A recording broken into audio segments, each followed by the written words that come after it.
Thanks for joining me again for another Pixie Talks review vlog. Pixie Talks, reviews and vlogs at Pixie Talks. Pixie Talks, reviews and vlogs at Pixie Talks. Woo! This week I'm going to be revisiting the Hobbit films once again. Just one more time. I know, I thought I was done with these too. But then an intrepid fan went and put together a fan cut that was meant to be more faithful to the books, and well, here we are. And I don't even have any drinks this time.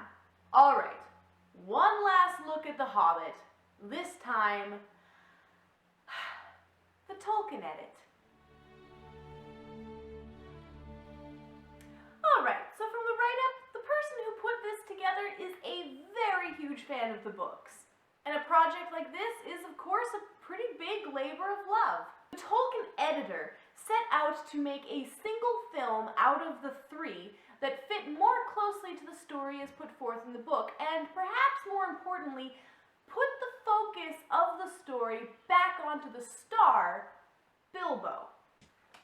He achieves this by getting rid of major plot points of the movies that aren't in the book, such as the Tauriel-Keeley love angle and all of the White Council and their investigation into Dol Guldur, among other things.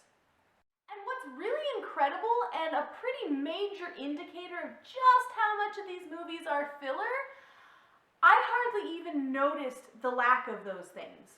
The story flowed just as, or perhaps more smoothly, without interspersed with scenes of Gandalf's adventures or Tauriel and Legolas's moral political discussions.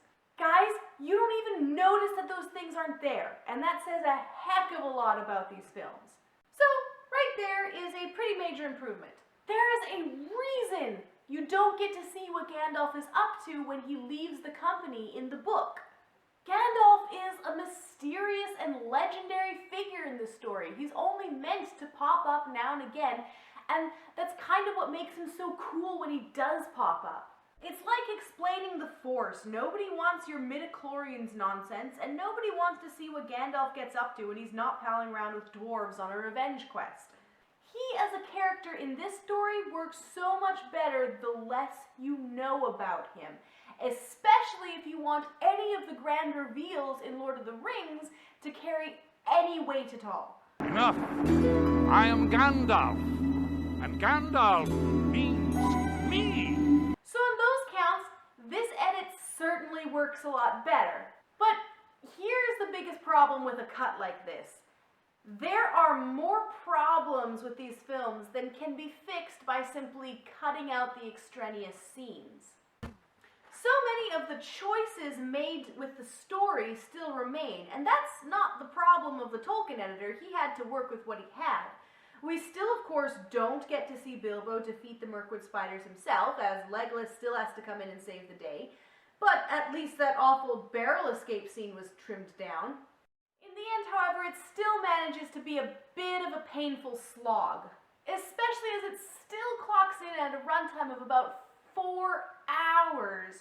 And there's still no downtime or bridging scenes to make it move at any pace less than frantic. If I was going to attempt this project, I'd almost feel the need to intersperse some footage from the animated version too, because unfortunately, there's just not enough good stuff to work with from these. Ironic, isn't it, considering there are 3 movies to work with. Also, I'm really not sure why you included that awful scene with the mountain giants. That would have been such an easy cut, man. In the end, this edit manages to make these movies at least a little better, and it at least manages to actually make Bilbo the star of the show. But if given the choice, I'd still just watch the Rankin and Bass version. Tolkien editor, it was a valiant effort, but it may have just been too broken to fix completely. And that's it for my review of The Hobbit, the Tolkien edition. And now, no more about these terrible movies. Although this trilogy has generated some killer memes on Tumblr, there's gotta be some silver lining. Hope you enjoyed the video, and do please be sure to subscribe for more.